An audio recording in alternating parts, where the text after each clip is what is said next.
Bom dia! Quero desejar a você uma feliz Páscoa. A gente diz assim, Jesus ressuscitou, aleluia! Estamos aqui para mais um estudo da Palavra de Deus. Queria convidar você a pegar sua Bíblia, abrir sua Bíblia. Nós vamos ler alguns textos bíblicos aqui do Evangelho de Lucas. Estamos estudando Lucas nesse tempo.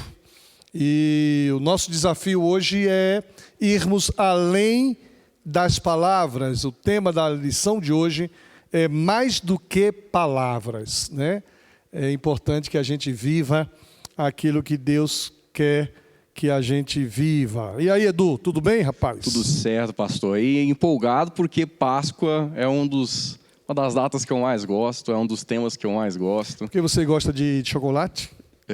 Ixi, pastor, não, pastor. Não, você não é dessa geração? Você não é da geração do chocolate?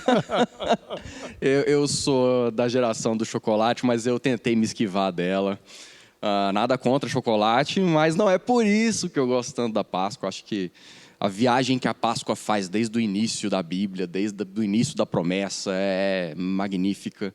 Gostei muito de ter vivido essa experiência quando estudei Êxodo, foi muito legal.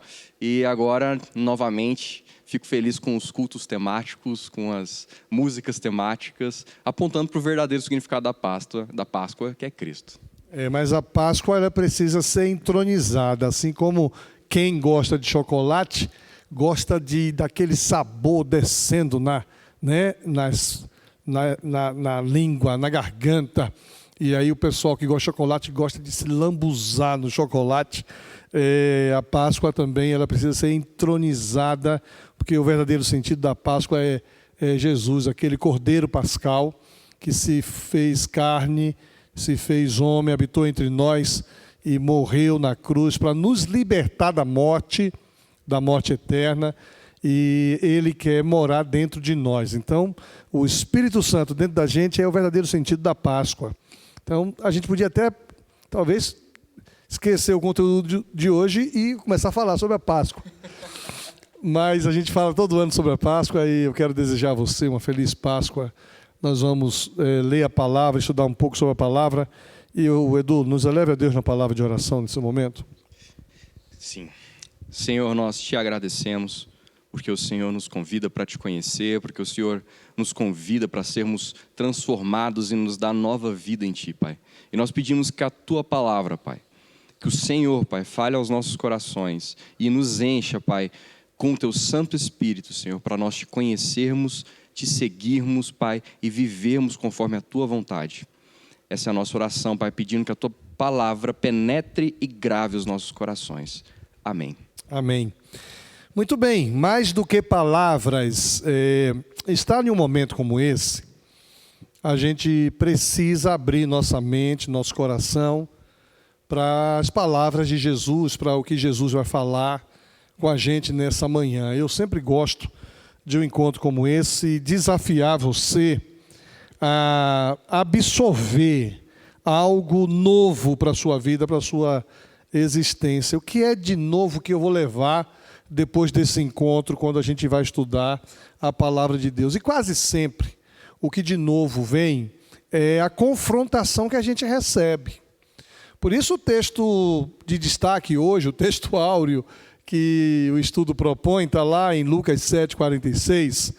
Jesus diz assim: você não me ofereceu óleo para ungir minha cabeça, mas ela ungiu meus pés com um perfume raro. Jesus confronta Simão e a gente vai ler agora a história desse homem e nós vamos ver aqui como é que Deus opera, atua, confronta vidas. Então, isso. Vou deixar aqui. Você vai ler para mim. Aí, Lucas capítulo 6, versículos aí de 1 a 10, para que a gente possa... Desculpe, 6 não, 7, falei errado. Do 36? Não, é o centurião de Cafarnaum. Vamos começar por aí. Depois a gente vai chegar no texto do texto áureo, que vai chegar lá. Show. Vamos ler então do 1 ao 10 do capítulo 7. Quando acabou de transmitir aos ouvidos do povo todas essas palavras, os ensinamentos que Jesus estava fazendo, entrou em Cafarnaum. Ora, um centurião tinha um servo a quem prezava e que estava doente, à morte. Tendo ouvido falar de Jesus, enviou-lhe alguns dos anciãos dos judeus para pedir-lhe que fosse salvar o servo. Estes, chegando a Jesus, rogavam-lhe insistentemente: Ele é digno de que lhe concedas isso, pois ama a nossa nação e até nos construiu a sinagoga. Jesus foi com eles. Não estava longe da casa quando o centurião mandou alguns amigos lhe dizerem: Senhor, não te incomodes, porque não sou digno de que entres em minha casa. Nem mesmo me achei digno de ir ao teu encontro. Dize, porém, uma palavra para que o meu criado seja curado. Pois também eu estou sob uma autoridade, e tenho soldados às minhas ordens. E a um digo, vai, e ele vai. E a outro digo, vem, e ele vem. E a meu servo, faze isto, e ele o faz.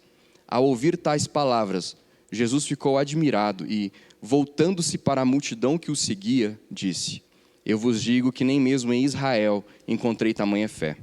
E ao voltarem para casa, os enviados encontraram o servo em perfeita saúde. Esse texto é um texto maravilhoso e parece que ele se contrapõe, em termos de reações, à lição que estudamos a semana passada. A semana passada as pessoas ficaram maravilhadas. Aqui Jesus fica maravilhado com a atitude de um homem, um comandante militar, um centurião romano. E a gente sabe que o centurião romano tinha embaixo de si o comando. Ele comandava 100 outros homens. E algumas coisas aqui nesse texto me chamam a atenção, né? Primeira coisa é Jesus ficar admirado pela humildade e atitude daquele homem que tinha tudo para se sentir alguém muito especial, alguém muito respeitado. Mas ele tinha tudo para poder ser uma pessoa arrogante. E Jesus fica admirado com a humildade daquele homem. Parece que Jesus está comparando aqui a postura dos romanos, que oprimiam os judeus, com a postura das autoridades judaicas, oprimidas pelos romanos. Jesus faz um contraste. Quem poderia se sentir arrogante, vaidoso, mostra-se humilde, diferente daqueles homens da semana passada que se mostraram arrogantes, julgando Jesus, inclusive, em pensamento. Diga lá, Edu. Eu, inclusive, eu não sei, eu não tenho certeza se essa atitude do centurião, num primeiro momento aqui, para eles também representava uma arrogância, mas a impressão que dá que vai ser uma quebra de expectativa, porque, num primeiro momento, veja, temos um centurião romano, ele não é judeu, ele tem bastante poder, ele poderia, e ele que construiu a sinagoga, construiu uma sinagoga para os judeus. Ele poderia, talvez, como o senhor colocou, se sentir e ainda falar: não, manda que Jesus venha aqui. E veja, Jesus é o Filho de Deus, ele sabe quem ele é muito maior do que esse centurião, aliás, não se compara. Mas Jesus, ele recebe a mensagem dos judeus e está humildemente indo até o centurião, para depois quebrar a minha expectativa. Porque, na verdade, não era que o centurião estava sendo arrogante, pelo contrário, ele estava sendo humilde ao ponto de saber que ele não era digno de se encontrar com o grande mestre judeu, no mínimo, que nós sabemos, Filho de Deus. Interessante que aqui nós temos também uma coisa muito natural na vida de algumas pessoas, né? Além dessa humildade que ele tinha um aspecto muito valioso no ser humano, que é a empatia. Ele tem 100 pessoas que o servia, um desses servos está doente, está enfermo. Ele se preocupa com o seu servo. Ele se preocupa com aquele que obedece suas ordens, com aquele que o servia. E ele mostra uma empatia digna de nota. Se admirou-se Jesus da humildade daquele homem, nós podemos admirar também a sensibilidade daquele homem. Muitas vezes nós não nos apercebemos do outro que está do nosso lado, do outro com quem nós convivemos. Às vezes nós estamos em posições hierarquicamente superiores e a gente não tem sensibilidade para aqueles que estão em posições inferiores a nós. Aquele homem demonstra essa sensibilidade a ponto de pedir para chamar Jesus, para comunicar a Jesus que aqui tinha alguém necessitado. Às vezes a gente não tem ideia do que a gente convive com pessoas necessitadas da ação, da atenção, do amor de Jesus, da palavra de Jesus, da intercessão a Jesus em favor de pessoas assim. Eu fico imaginando quando a gente vive o dia a dia, no trabalho, no trânsito, na escola, às vezes até na igreja, no pequeno grupo.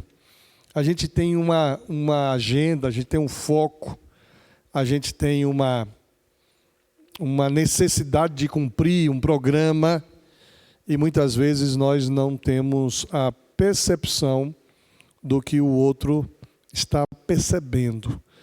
Esse homem parece que ele tinha uma experiência espiritual tão forte com Deus, que essa manifestação de Deus na sua vida é visível, a ponto, inclusive, de Jesus se admirar.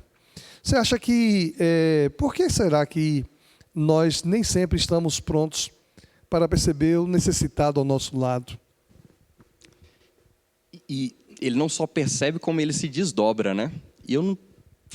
A empatia, acho que a capacidade de você olhar para o próximo, preocupado com ele tanto quanto está consigo mesmo, isso não me é natural.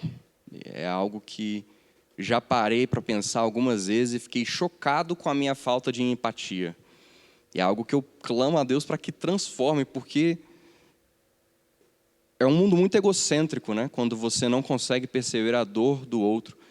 E às vezes é com tanta facilidade que você pode aliviar a dor do outro, porque os nossos pesos são pesados para nós, mas para outra pessoa talvez não seja. Ela conseguiria lidar bem com aquilo, conseguiria nos ajudar, nos trazer um momento de alegria, de sorriso, ou o que for.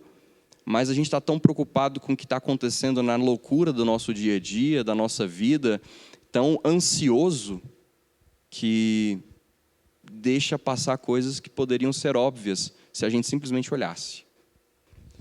Interessante que Jesus exalta a fé desse comandante militar. Jesus exalta a fé, Jesus se impressiona com humildade. Quando você diz assim, às vezes eu peço a Deus que me dê empatia, é o exercício da fé que nos leva a enxergar o outro. Por isso que Jesus vai dizendo que o maior de todos os mandamentos é amar a Deus sobre todas as coisas e ao próximo como a ti mesmo. Então, a fé, ela nos aponta em uma perspectiva vertical, mas ela se dinamiza em uma perspectiva horizontal. Não tem como a gente dizer que ama a Deus, como já dizia Tiago, a quem a gente não vê, se a gente não ama nosso irmão. Então, essa ideia da religiosidade presa ao templo, a religiosidade presa ao serviço, no templo, no culto, essa fé que fica enclausurada, presa em um ambiente de adoração, mas essa fé não se dinamiza em nós, Jesus vai deixar claro nesse texto que nada impressiona ele. Talvez nada impressione a Jesus a gente cantar louvores bonitos, fazer uma pregação legal, ter uma sacada joia, se a gente não olha para o outro, para o próximo. Eu percebo que é uma questão de por que é que nós ainda estamos aqui uma vez que fomos salvos. Uma questão de missão. Paulo deixa isso muito claro quando ele diz, para mim morrer é lucro, né? Mas viver é Cristo. E Jesus vai dizer: aquele que diz que me ama, o que me ama é o que obedece aos meus mandamentos. De fato, é impossível amar qualquer coisa se não primeiro amarmos a Deus. O amor parte de Deus. Mas, ao mesmo tempo, é impossível nós amarmos a Jesus, amarmos a Deus e não buscarmos fazer o que Ele nos diz para fazermos. Senão, que amor é esse exatamente? O que é esse amor? É um afeto tão banal assim? Não é. Não pode ser. Então, nós precisamos fazer o que Ele diz para fazer. E se nós estamos presos em nós mesmos, entendendo que a missão que nos foi dada, o propósito de vida que Jesus nos deu, é alcançarmos aos outros, é a cuidarmos uns dos outros, e a glorificarmos a Deus como? Com a nossa unidade. Pontos, por exemplo, ali de João 17, né, na oração que Jesus faz ali próximo ao Getsêmani, é um capítulo muito impactante, são pontos centrais da mensagem de Cristo. Como então que eu posso dizer que amo a Cristo, se esses pontos centrais para Cristo não são centrais para mim? Você falou, que amor é esse? Eu me lembrei de uma poesia. Que amor é esse, graça incalculável? Não tem interesse, não quer nada em troca. Sua vontade é boa, perfeita e agradável. Esse que amor é esse da poesia musical é um encantamento pelo amor de Deus, que é um amor incondicional, um amor extraordinário, mas a sua pergunta, que amor é esse, ele é denunciativa, ela é denunciativa. Que amor é esse de palavras que não se traduz em ações? É interessante que a fé desse homem gera essa impressão sobre Jesus, porque esse homem demonstra ter uma experiência de fé firme, uma fé consistente, uma fé de que o Senhor tem domínio, tem autoridade, tem controle, uma fé de que a palavra de Jesus, ela tem poder transformador, essa fé que a palavra de Jesus vai se cumprir. A gente vai perceber que alguns autores bíblicos colocam em xeque a fé de muita gente. Se creres, verás a glória de Deus. Quer dizer, é importante que aqueles que se aproximam de Deus creia que Ele é recompensador, galardoador daqueles que se aproximam de Deus. Eu olho que essa experiência desse homem, centurião, ele denuncia a qualidade da nossa fé hoje. A nossa fé hoje, ela às vezes fica restrita ao ambiente de culto e ela não vem para o nosso dia a dia. Ela não nos acompanha. Essa experiência de fé, ela eu não sei nem como dizer, emotiva, é sensitiva. Eu creio a ponto de chorar, eu creio a ponto de me emocionar, mas eu não creio a ponto de experimentar, de viver o que é a ação de Deus lá no dia a dia, de semana a semana. Esse homem demonstra uma fé firme. E ao ponto de investir nessa fé, né? Porque uma coisa é eu dizer que eu dependo de Deus para todas as coisas. Outra coisa é eu viver de acordo com isso. E a gente se perde nas nossas próprias sofismas, nos nossos pensamentos mais sábios, é onde a gente mais se afasta, muitas vezes, de Deus e da nossa fé, porque a gente começa a querer dar um jeito para tudo, quando, na verdade, a primeira coisa que nós deveríamos fazer é depender de Deus. As nossas ações vão partir dessa dependência, e não o contrário, né? A dependência vem quando eu não tenho mais ações. Então, eu fico muito constrangido, porque muitas vezes eu me pego pensando, não, eu creio em Deus, mas deixa eu fazer um negócio aqui. Poxa, eu sei que a minha fé não pode ser uma fé mística, no sentido de querer que as coisas aconteçam aleatoriamente. Não, eu sei que eu preciso alinhar a minha vontade com Deus, eu sei que eu preciso exercer os dons que Deus me deu, eu preciso glorificar a Deus com o meu trabalho, preciso ser um homem trabalhador até mesmo por causa da minha missão com a sociedade. Eu sei dessas coisas, mas essas coisas são por causa da minha fé e não o contrário. Mas a gente perde essa ordem, né? E no caso aqui, esse homem, ele tinha pleníssima convicção ao ponto de investir os seus recursos nisso, inclusive apostar a vida do seu servo nisso. E era um servo que o texto deixou claro que ele gostava desse servo, era um servo próximo dele, ao ponto de investir, apostar a vida do servo, confiando de que Jesus era Senhor sobre todas as coisas, que não precisava tocar em Cristo para que isso acontecesse, o que é inédito aqui no Evangelho, é inédito. Um milagre onde a pessoa sabia que não precisava nem tocar ou ver Jesus, bastava que Jesus quisesse. Interessante que essa postura desse homem de confiar na palavra de Jesus, a palavra de Jesus, demonstrar uma fé genuinamente verdadeira, essencial, isso nos desafia a também crermos. A palavra de Jesus tem poder transformador. A palavra de Jesus tem poder restaurador. Eu falava recentemente, eu estava viajando e falei em algum lugar, nem sei aonde, nessa altura do campeonato, que foi lá em São Luís, no Maranhão. Semana passada estava lá, e eu pregava em uma igreja e eu dizia exatamente isso, que quando a palavra de Deus, pregando aos pastores, quando a palavra de Deus me confrontou, eu deixei de chamar palavrão, deixei de falar mentira. E eu era adolescente. A palavra tem um poder transformador. A Bíblia diz que a palavra não volta vazia. Esse homem cria em Deus e cria na palavra de Deus. E a gente aqui é desafiado a crer que Jesus pode fazer grandes coisas quando nós cremos. Jesus pode fazer grandes coisas quando nós cremos na sua palavra. A palavra de Deus, ela vai realizar. Por exemplo, eu conheço pessoas que sofrem porque o filho, um parente, um pai, uma mãe, está desviado da igreja, desviado do evangelho. Alguns estão aí envolvidos com o que não deveria. E a palavra de Jesus, ela diz que a pessoa que foi instruída no caminho do Senhor, ela voltará. É preciso crer, vai voltar.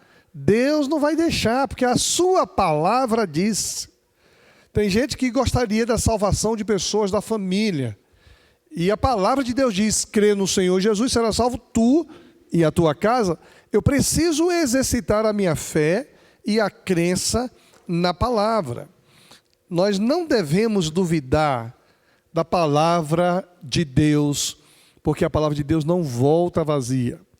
Agora, o problema é que nós muitas vezes temos deixado de crer na palavra de Deus para passar a crer na palavra de pessoas que falam de Deus.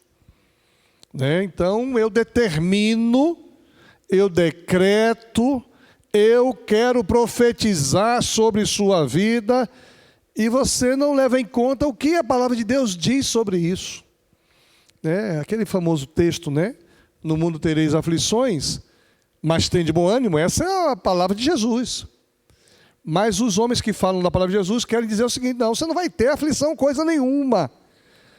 Eu decreto vitória sobre sua vida, eu determino a bênção sobre você, e quando aquilo que Jesus pronunciou acontece, as tribulações chegam, alguns entram em frustração, porque não creram na palavra de Jesus, creram na palavra de homens, até muitas vezes bem intencionados, querendo aumentar a nossa fé.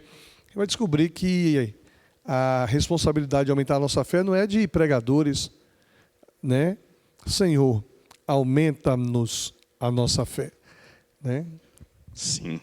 E nessa situação eu me lembro de uma conversa que eu tive com um amigo cristão, e nós conversávamos sobre o trabalho dele, e ele dizia, cara, eu não sei o que eu faço, porque eu estou tentando abrir a minha empresa, estou tentando ter sucesso nos negócios, cuidar da minha família, algo muito nobre, da responsabilidade de um pai, de um marido, mas com a quantidade de impostos que eu estou pagando, o meu negócio se torna insustentável. E aí vem o momento que você precisa confiar na palavra de Deus. Mas eu não estou dizendo que você vai... Porque qual que seria a solução para o caso desse meu amigo? Cara, se não é sustentável o seu negócio pagando impostos, então ponto, não é sustentável o seu negócio. Sonegar você não vai. Por quê? Porque você é cristão, porque você está honrando com a palavra de Deus, com sua responsabilidade com a sociedade. Então, você está me dizendo então para mim romper o meu negócio e vou trabalhar de outras maneiras, eu não vou conseguir sustentar minha família? Bom, eu não sei o que vai acontecer. Não sei se você vai conseguir ganhar o mesmo tanto que você ganhava ou mais. Eu sei que o Senhor vai prover, porque a palavra nos diz isso, mas eu também não posso te garantir que serão só alegrias. O que eu posso te garantir é, vale a pena ser fiel, porque a palavra nos diz que vale a pena ser fiel. E aí você toca em um ponto muito sensível, né, da sociedade brasileira. Pagar imposto nessa sociedade é complicado. Nós estamos exatamente no mês de apresentar a nossa declaração de imposto de renda. Como dói esse negócio? E a gente, então, faz de tudo para evitar pagar imposto de renda. As empresas, os empresários fazem de tudo para driblar, porque o fisco no Brasil é muito guloso, né? É muito complicado, né? A gente trabalha aí 3 dos meses trabalhados ou 4 para pagar imposto.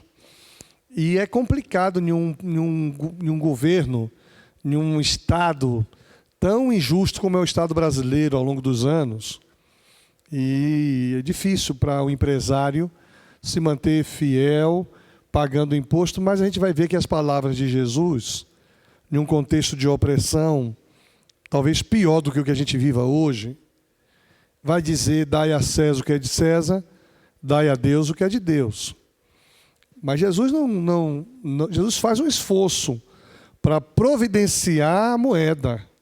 Jesus coloca a sua habilidade, seu esforço, manda Pedro pescar, joga o anzol, você vai pegar um peixe, abre esse peixe, você vai descobrir que ali tem uma moeda, e ele traz a moeda, de um lado da moeda tem César, e ele diz, dai a César o que é de César. Ser fiel à legislação, ainda que fruto de uma sociedade opressora, é um desafio. Então, quando você fala isso para o seu amigo que não compreende, que nunca teve uma experiência com a palavra de Deus, não sabe. Agora, eu tenho visto a experiência de empresários cristãos bem-sucedidos, que não só negam impostos, não exploram seus funcionários, que têm sensibilidade e que acabam, sim, aproveitando as bênçãos de Deus, porque o que está em jogo ali é Deus abençoando. Então, o cara tem uma prestação de serviço, ele tem uma prestação de serviço com qualidade, ele honra os compromissos, mas ele crê na palavra de Deus. Aí, a Bíblia promete quando a gente é fiel a Deus. Então, a Bíblia diz assim, quem é fiel no pouco, sobre o muito te colocarei. Então, essa palavra desse centurião nos estimula a crer em Deus, confiar em Deus e confiarmos na sua palavra. Jesus disse que nem em Israel se viu tanta coisa ou tanta fé desse tamanho. O texto vai dizendo, eu quero ler aqui a história daquela viúva de Naim. Eu vou perguntar para você, Edu, eu vou ler. O que chama atenção a você nesse texto? Eu já sei o que me chama a atenção, mas para você, olha o que diz o texto. E aconteceu pouco depois, versículo 11, e aconteceu pouco depois ir ele à cidade chamada Naim. E com ele ia muitos dos seus discípulos e uma grande multidão. E quando chegou perto da porta da cidade, eis que levavam um defunto, filho único de sua mãe, que era viúva. E com ela ia uma grande multidão da cidade. E vendo-a, o Senhor moveu-se de íntima compaixão por ela e disse-lhe, não chores. E chegando-se tocou o esquife, e os que o levavam pararam, e disse, jovem, eu te digo, levanta-te. E o defunto assentou-se e começou a falar, e entregou a sua mãe, e de todos se apoderou o temor, e glorificaram a Deus, dizendo: um grande profeta se levantou entre nós, e Deus visitou o seu povo. E correu dele esta fama por toda a Judéia e por toda a terra circunvizinha. O que é que chama a atenção de você, Edu, nesse texto? São algumas coisas, mas vou me conter. Acho que uma menção interessante que me ressaltou dessa vez que nós lemos esse texto é que tanto o centurião quanto ela eram muito queridos. Eram pessoas benquistas. Poxa, tinha uma grande multidão da cidade junto a essa viúva. Ela era muito querida, as pessoas estavam acompanhando ela e sofrendo por ela. E da mesma forma o fez Jesus. Talvez, inclusive, sensibilizado por ver quantas pessoas se importavam com essa viúva. E ele também olha para ela, e eu acho muito interessante quando isso acontece na Bíblia. Quando Jesus olha, ele sente algo, ele sente ali, aqui fala que ele ficou comovido. Quando ele se comove com a situação e ele sabe, ok, eu estou comovido não é à toa, eu estou comovido é porque eu serei a solução, essa é a vontade de meu Pai. Jesus deixa claro que ele só faz a vontade de Deus. Ele só faz o que ele vê o Pai fazendo, em outros textos. E dessa mesma forma eu imagino como era para ele, quando ele fica comovido olhando para aquela situação. E esse sentimento, por ele estar em espírito, revela a ele qual é a vontade do Pai. Acho que isso é o que mais me chama a atenção. Isso. Olha, nesse texto algumas coisas me chamam a atenção. A primeira delas é a compaixão que Jesus tem. Em todos os episódios de cura, de intervenção de Deus, né, alguém vem a Jesus pedindo, os amigos trazem o paralítico a Jesus, né? Alguém vem e diz: Jesus, tem misericórdia de mim. Outros trazem pessoas acusando na presença de Jesus. E o que me chama a atenção é que Jesus, cercado de pessoas, andando pela cidade, né? Inclusive essa semana, quarta-feira, eu vou me encontrar com o pessoal, o produtor aí do The Chosen, né? Agora, essa semana, quarta-feira, dia 11. Eles estão vindo ao Brasil e querem um encontro com a gente. Eu vejo o The Chosen e acho maravilhosa essa cena, Jesus andando junto com ele e os seus discípulos, e as pessoas ao lado dele, e ele então vê ali uma mulher triste, carregando um filho no caixão. Como você bem destacou, essa mulher é querida. As pessoas têm empatia na hora da perda, isso inclusive acontece até hoje. Mas Jesus teve compaixão. Aqui a palavra é essa. A compaixão de Jesus, ela vai ser para aqueles que vêm a Jesus, para aqueles que são trazidos a Jesus, para aqueles que dizem: Jesus, filho de Davi, tem misericórdia de mim. Mas a compaixão de Jesus é por aqueles que estão mortos, perdidos nos seus delitos, nos seus pecados. Jesus tem compaixão daquela pessoa que não tem ninguém que interceda por ela. Jesus tem compaixão por aquela pessoa que está morta, que está perdida, que está no mundo das drogas, que está perdida no álcool, que está em uma depressão profunda, que está em uma falta de esperança em um leito hospitalar. Jesus tem compaixão por aquelas pessoas e Jesus quer falar com estas pessoas. Jesus fala com o defunto. Interessante, o texto diz que Jesus teve compaixão, se aproximou, toca no defunto e fala com o defunto. Entendeu? Jesus fala com aquilo que parece estar perdido, com aquilo que parece que não tem alternativa.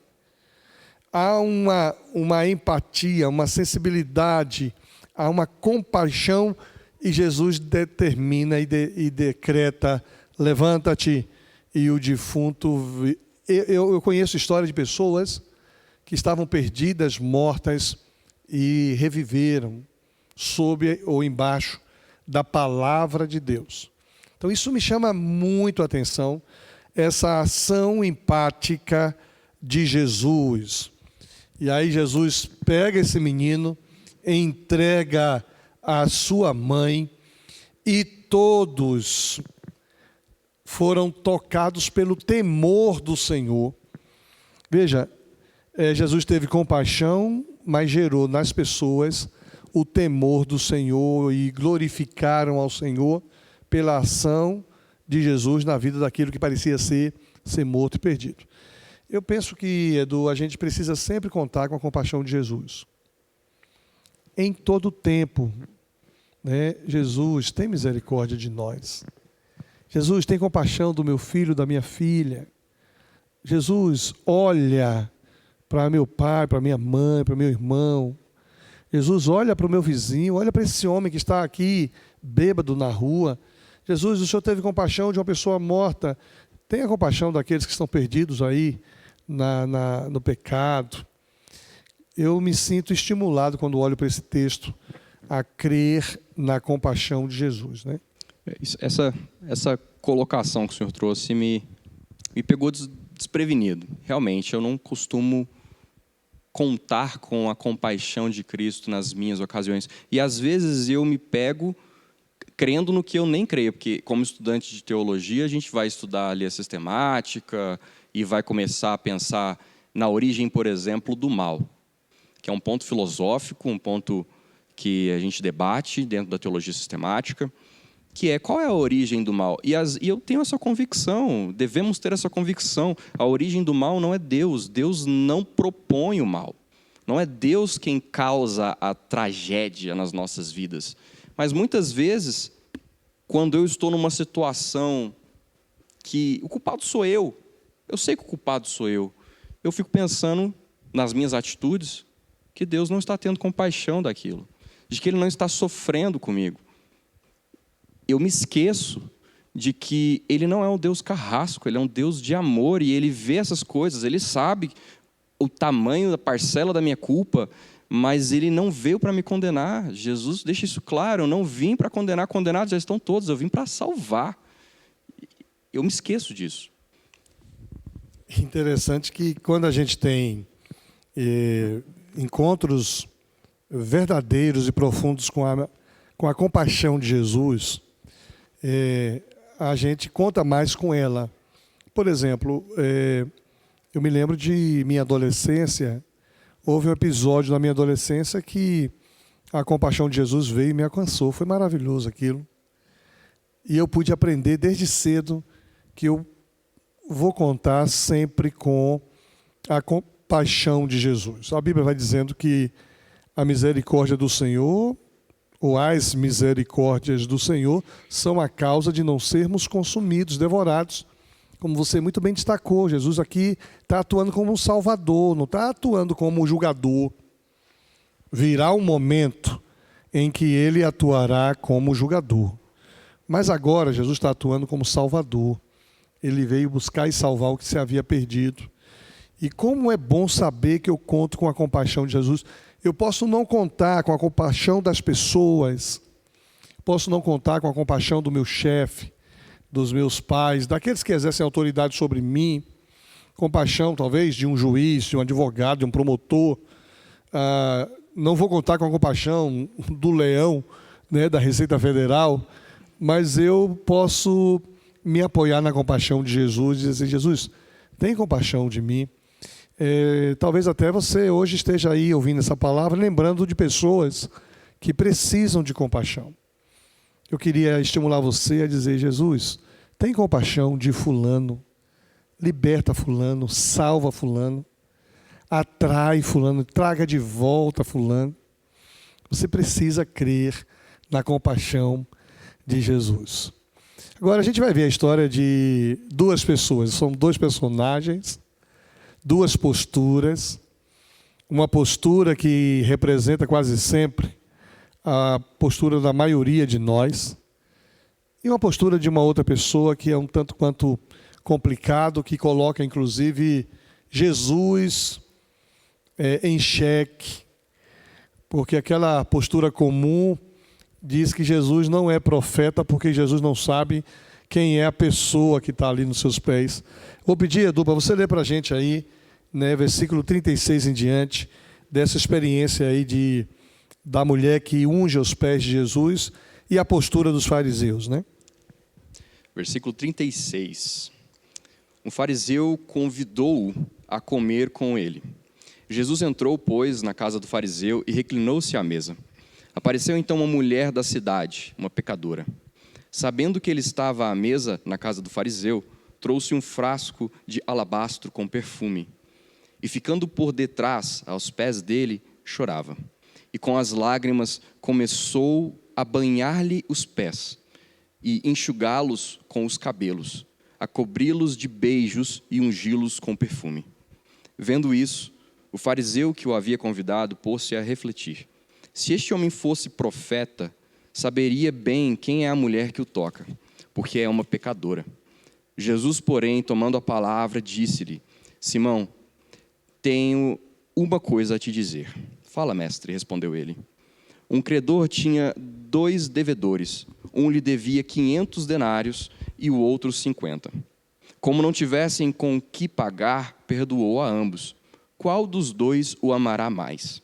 Simão respondeu: Suponho que aquele ao qual mais perdoou. Jesus lhe disse: Julgaste bem.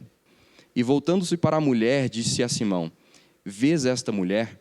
Entrei em tua casa e não me derramaste água nos pés. Ela, ao contrário, regou-me os pés com lágrimas e enxugou-os com os cabelos. Não me deste um ósculo. Ela, porém, desde que entrei, não parou de cobrir-me os pés de beijos. Não me derramaste óleo na cabeça. Ela, ao invés, ungiu-me os pés com perfume.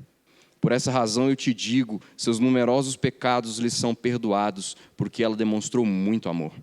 Mas aquele a quem pouco foi perdoado, mostra pouco amor. Em seguida, disse a mulher: Teus pecados são perdoados. Logo os convivas começaram a refletir: Quem é este que até perdoa pecados? Ele, porém, disse à mulher: Tua fé te salvou, vai em paz. Interessante esse texto, né? A postura de Simão aqui parece uma postura muito natural. De quem é a casa? De Simão. Quem está oferecendo o jantar? Simão. Quem é convidado?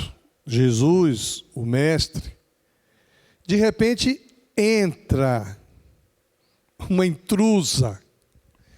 Entra em uma casa que ela não tinha sido convidada. Ela era rejeitada.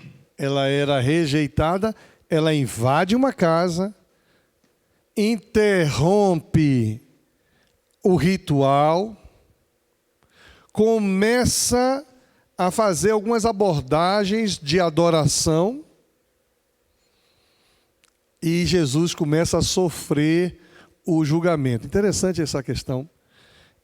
Às vezes nós julgamos Deus e julgamos Jesus por atitudes de terceiros, de outras pessoas.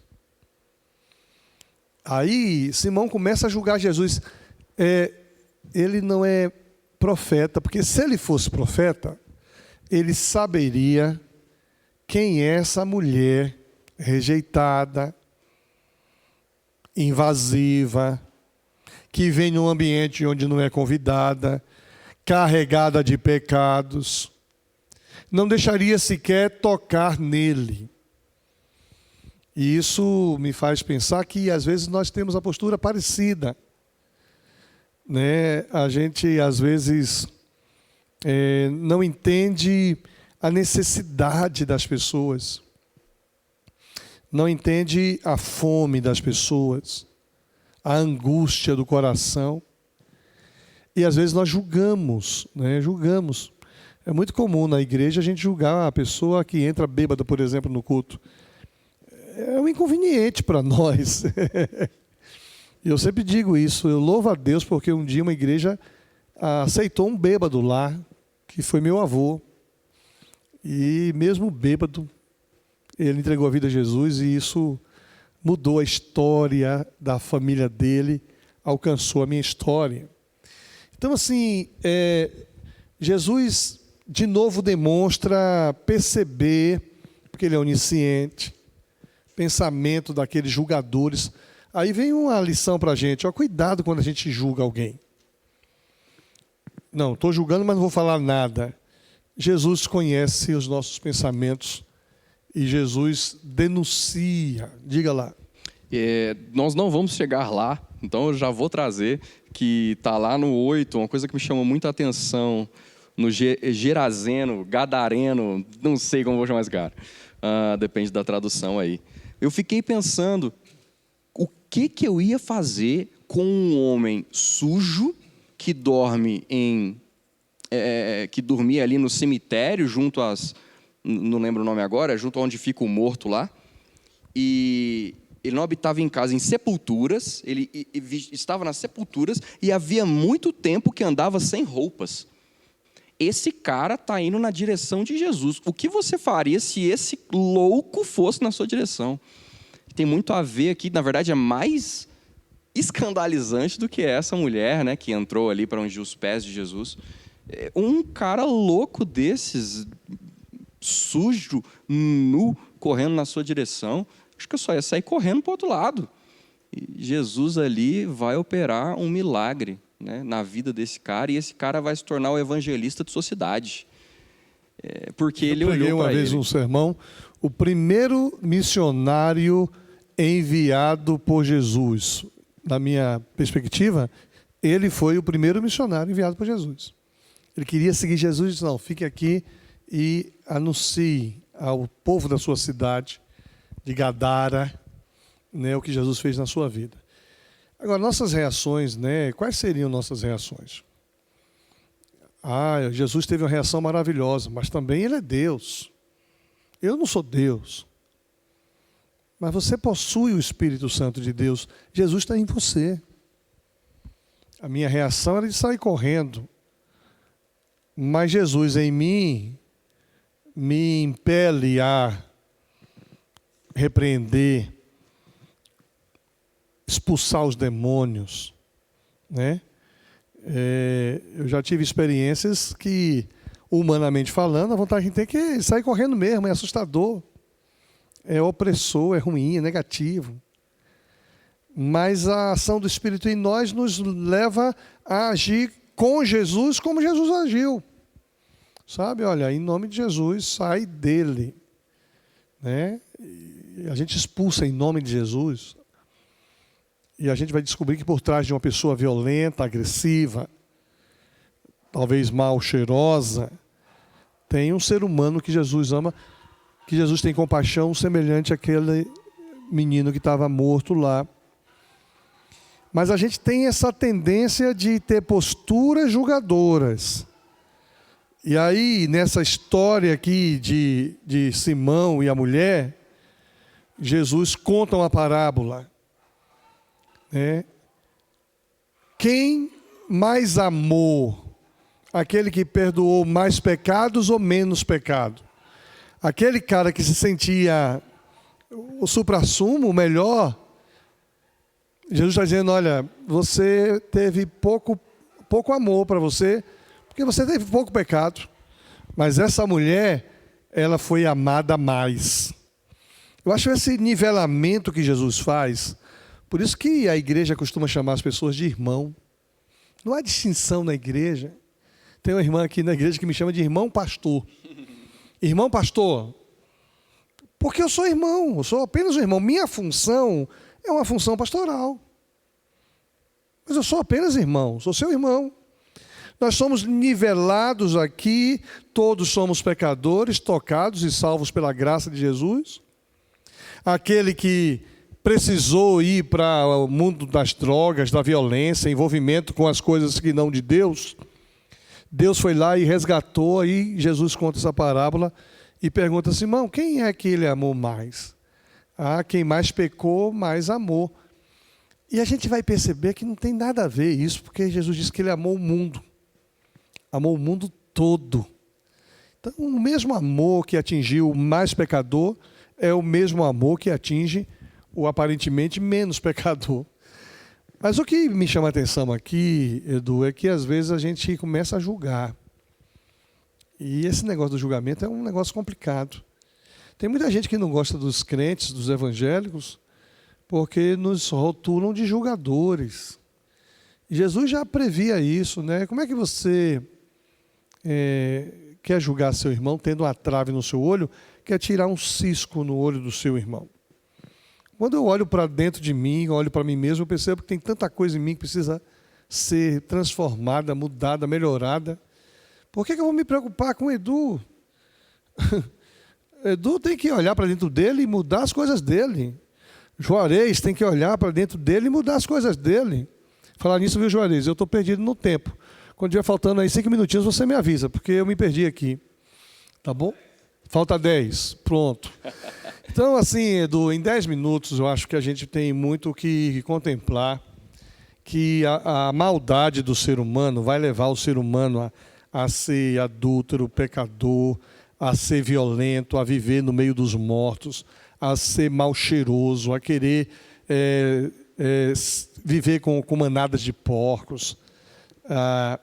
O pecado vai nos levar para... A Bíblia seja usar uma imagem negativa, um vômito, né? E se não for a graça de Jesus, nós estávamos lá. Então, acho que aquela compaixão que a gente começou o estudo falando, ela precisa dominar nossa maneira de pensar, dominar nossa maneira de agir, né? Dominar nossa maneira de falar e reagir. Eu fico muito triste realmente quando essa colocação dos cristãos como sendo julgadores vem à tona, e é difícil de não compreender, porque de fato é o que geralmente nós fazemos, por uma natureza caída. Mas nós precisamos, até mesmo com toda a base bíblica, às vezes, não, mas Paulo repreendeu não sei quem, entregou ele a Satanás. Mas você vai ler o texto, ele fez isso por amar aquele cara, porque talvez dessa forma ele se salve.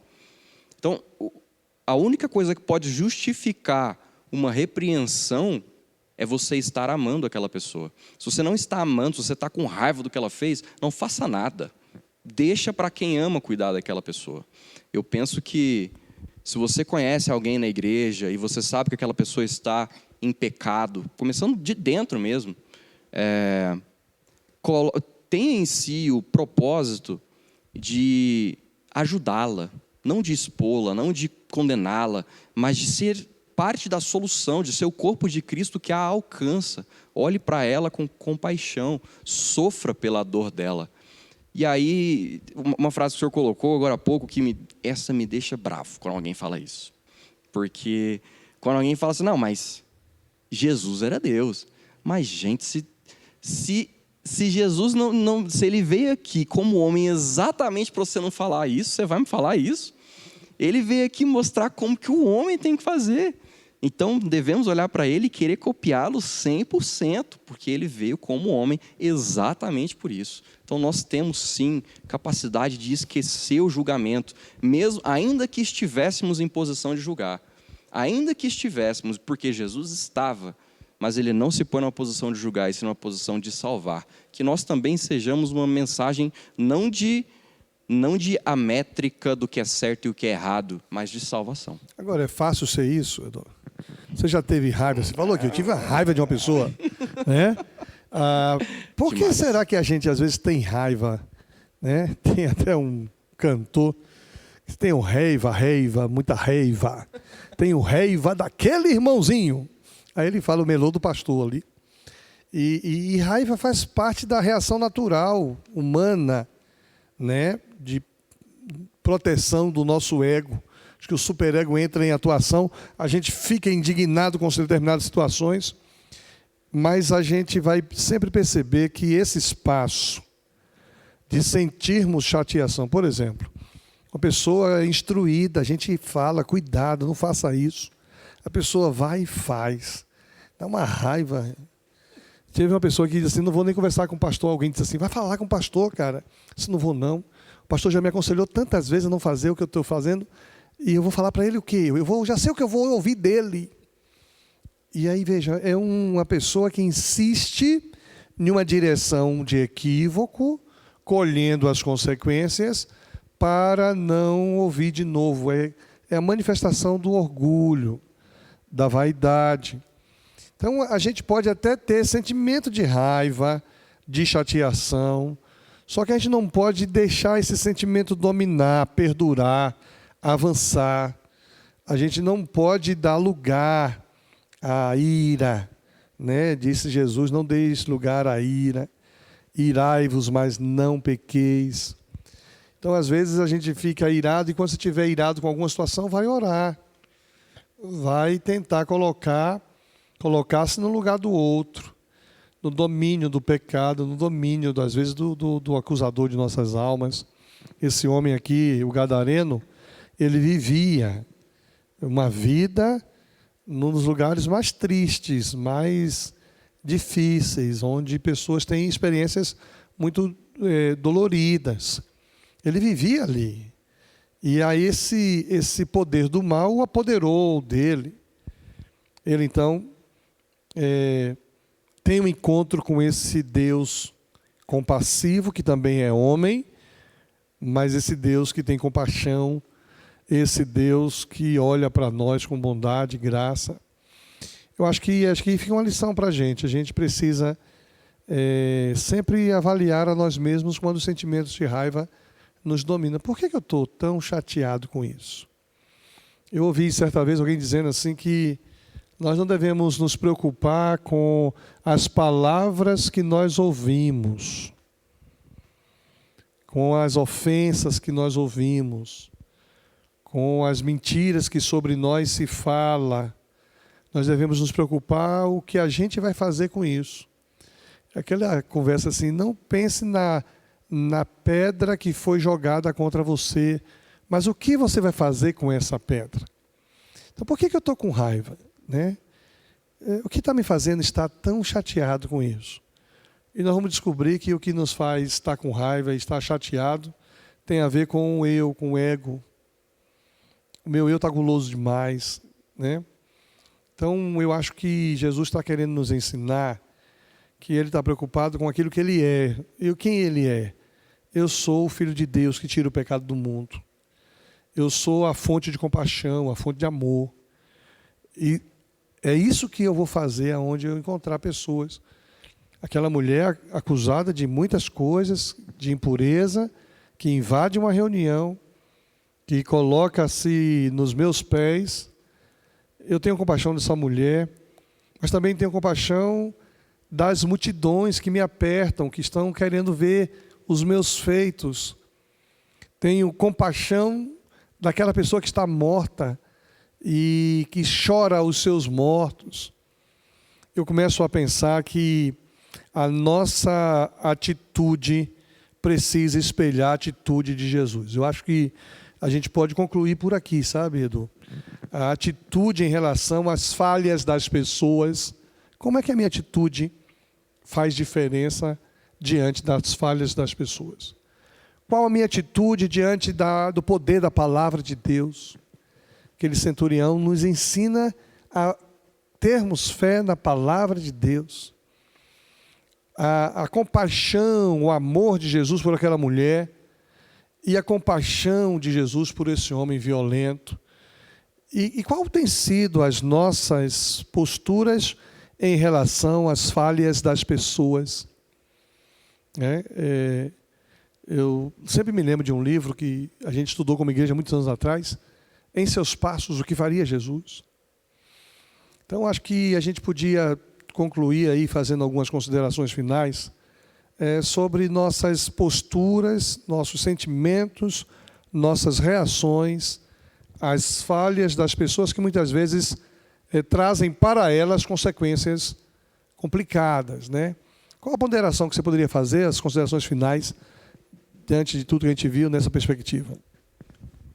Quando nós não estamos na posição dessa mulher que se quebranta em Jesus, eu inclusive imagino que ela foi ali só para ungir o pé dele, mas não pôde segurar as lágrimas.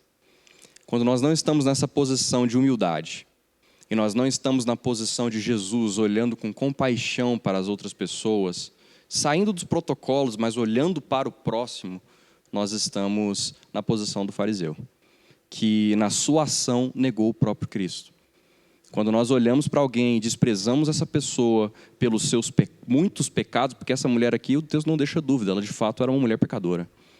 Mas quando nós nos colocamos nessa posição, nós estamos negando o poder do Evangelho, estamos negando a missão de Cristo. Isso é algo que a gente faz desapercebido e que é terrível. Então fica aí para você o desafio de se colocar na posição daquele jovem enfermo, colocar na posição daquela mulher pecadora, daquele outro morto e daquele outro agressivo, e agradeça a Deus pela graça salvadora dele na sua vida. Nós vamos agora continuar adorando ao Senhor. Queria convidar você a continuar louvando a Deus e exaltando ao Senhor com o nosso culto de celebração.